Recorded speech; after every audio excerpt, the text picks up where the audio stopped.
বিশ্বের হিমবাহ গত কয়েক বছর ধরে দ্রুত গতিতে গলেই চলেছে। এর ফল কি তা আমাদের এখনো জানা নেই। এগুলো রক্ষায় কার্যকর পদক্ষেপ নেওয়ার সুযোগ হাতছাড়া হয়েছে। এভাবে হিমবাহ গলার ঘটনা নজরে আসেনি আগে কখনো। আন্তর্জাতিক গবেষক দলের নতুন এক গবেষণা থেকে এ তথ্য জানা গেছে। আগামী বছরগুলোর চেয়ে বেশি দ্রুত গতিতে হিমবাহ গলতে পারে এবছর এবং এতে সমুদ্র পৃষ্ঠের উচ্চতা বেড়ে যেতে পারে। বিজ্ঞানীরা জানিয়েছেন ছোট ছোট হিমবাহের অঞ্চলগুলিতে এ ধরনের ঘটনা বেশি ঘটছে।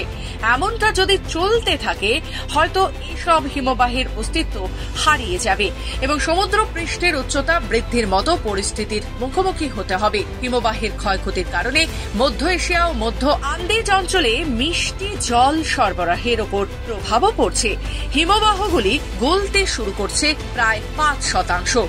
কিন্তু তবে গলার হার কম বেশি তা নির্ভর করছে। যেমন আন্টার্কটিকায় 2% হিমবাহ গলেছে আর ইউরোপীয় আল্পসে গলেছে 40% পর্যন্ত হিমবাহ। হিমবাহগুলি ক্ষয় হওয়ার সম্ভাবনাও দেখা দিচ্ছে।